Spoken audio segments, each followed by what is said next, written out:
Kita awali informasi pertama. Ketua Asosiasi Perusahaan Penempatan Pekerja Migran Indonesia, Cahaya Fortuna, Kabupaten Cilacap, Vivin Eka Budi Wahyono, melantik pengurus asosiasi di Hotel Aston Inn Cilacap. Mengawali masa kerja kepemimpinannya, Ketua Asosiasi Perusahaan Penempatan Pekerja Migran Indonesia, Cahaya Fortuna Cilacap, Vivin Eka Budi Wahyono, akan melakukan 4 program prioritas. Pelantikan pengurus Asosiasi Perusahaan Penempatan Pekerja Migran Indonesia atau P3MI Cahaya Fortuna Cilacap periode tahun 2023-2027 oleh Ketua Asosiasi Vivin Eka Budi Wahyono di Hotel Aston Inn Cilacap dihadiri oleh Kepala Disnakerin Kabupaten Cilacap Didik Nugraha, pejabat kantor imigrasi Cilacap, dan tamu undangan lainnya. Atas pelantikan pengurus P3MI Cahaya Fortuna Kabupaten Cilacap, Kepala Dinas Tenaga Kerja dan Perindustrian Kabupaten Cilacap Didik Nugraha mengucapkan selamat kepada Vivin Eka Budi Wahyono dan para pengurus yang telah terpilih.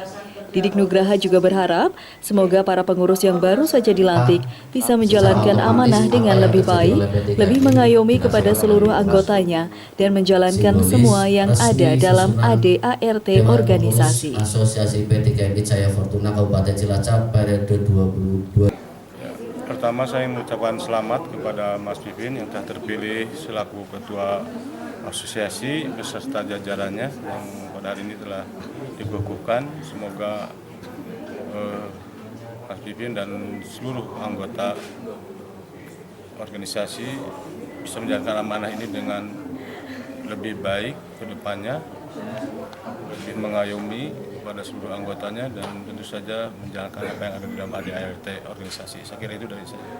Beberapa jajaran senior, kemudian dari Mas Wahid, karena saya mengawali masa kerja kepemimpinannya, Ketua Asosiasi Perusahaan Penempatan Pekerja Migran Indonesia, Cahaya Fortuna Cilacap, Vivin Eka Budi Wahyono, akan melakukan 4 program prioritas, yaitu ajang sana ke beberapa instansi yang berkaitan dengan P3MI untuk mengenalkan asosiasi dan jajaran pengurus. Tetapi sesuatu kegiatan apapun itu di tingkat usaha, di tingkat bedah kasus tentang Undang-Undang Nomor 18 Tahun 2017 tentang Perlindungan Pekerja Migran Indonesia, terutama tentang tindak pidana perdagangan orang atau TPPO, karena anggota P3MI Cahaya Fortuna adalah lembaga resmi, maka tidak melakukan TPPO dengan cara intimidasi atau pemaksaan.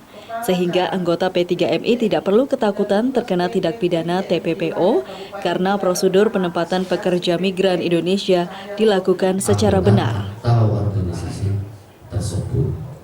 Program berikutnya yaitu mengundang dan berdiskusi dengan instansi terkait tentang pelayanan-pelayanan P3MI, bahwa pelayanan itu tidak dipermudah, tapi ada kebijakan-kebijakan jika ada kendala di lapangan. Dan program berikutnya yaitu sosialisasi ke desa-desa agar calon pekerja migran mendaftar pada P3MI resmi, sehingga kasus penempatan tenaga kerja yang tidak sesuai dengan prosedur akan hilang dengan sendirinya. Tadi semua pengurusnya? Ya, tadi yang pertama itu kan kita akan ajang sana ke instansi-instansi terkait, mengenalkan asosiasi kami, jajaran pengurus. Terus kedua, kita program tegar itu bedah kasus. Bedah kasus itu tentang Undang-Undang 18 tahun 2017, yaitu terutama tentang TPPO, karena jangan sampai nanti juga TPPO itu menyebarluas bahwa P3MI itu resmi.